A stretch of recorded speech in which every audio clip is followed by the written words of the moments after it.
এই যে আমাদের দেশে বন্যা হয় না, এই বন্যাটাও রাজনীতিবিদদের জন্য আশীর্বাদ। বন্যায় আপনার সব কিছু হারায় যায়, কিন্তু আপনার এলাকার চেয়ারম্যানের ঘরে আগের চাইতে আরও বেশি সম্পদের পাহাড় হয়। আপনার এলাকার যে ইউএনও আছে, আপনার এলাকার যে ডিসি আছে, সবার ঘরে ঘরে টাকা। সবচাইতে বেশি লাভবান হয় দুর্যোগ ত্রাণ মন্ত্রণালয় আছে না, এদের পুরো পরিবার দোয়া করতে থাকে পুরো সারা বছর, কখন বন্যা আসবে, বর্ষা আসবে, জলোচ্ছ্বাস হবে, ঘূর্ণিঝড় হবে, এদের ঈদ লেগে যায়। আপনার চিকিৎসার জন্য আপনাকে সরকারি হাসপাতালের ওই বেডের নিচে যে জায়গা আছে, ওইখানে স্যাঁতসেঁতে জায়গায় প্রস্রাব পায়খানার মধ্যে আপনারে ফেলে রাখা হয়েছে। আপনার ট্রিটমেন্ট হইল না হইলে এটা নিয়ে কেউ চিন্তা করে নাই, কারণ তাদের পাতলা পায়খানা হইলেও সোজা সিঙ্গাপুরে যাওয়ার ব্যবস্থা করা আছে। এটাই আমার সেই দেশ। সেখান থেকে মনে হয়েছিল যে আমরা বোধহয় বের হয়ে একটা সুন্দর একটা জায়গায় যাব। কেউই চেষ্টা করে নাই। এই যে 2 দিন পর পর ভূমিকম্প হয় না, আল্লাহ না করুক, এটা আপনাদের জন্য একটা বিশাল সংকেত। এই সংকেত দিয়ে বোঝানো হচ্ছে যে 2200 মানুষকে আপনাদের চোখের সামনে মারা হয়েছে।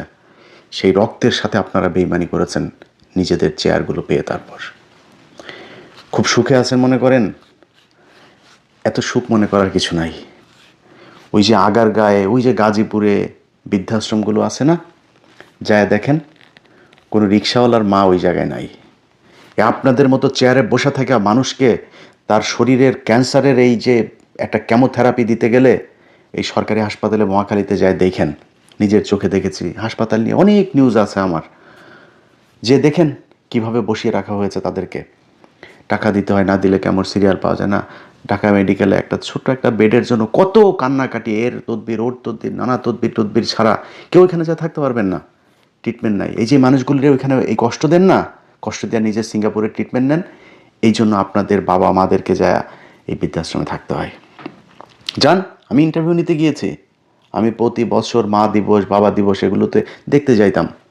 কোথায় গুলশানে বাড়ি, কোথায় অমুক বিশ্ববিদ্যালয়ের বিশাল বড় এক প্রফেসর, অমুক সেনাবাহিনীর ব্রিগেডিয়ার একজন, পুলিশের অমুক ডিআইজি, হ্যাঁ, এদের মারা, এদের বাপারা ওইখানে থাকে।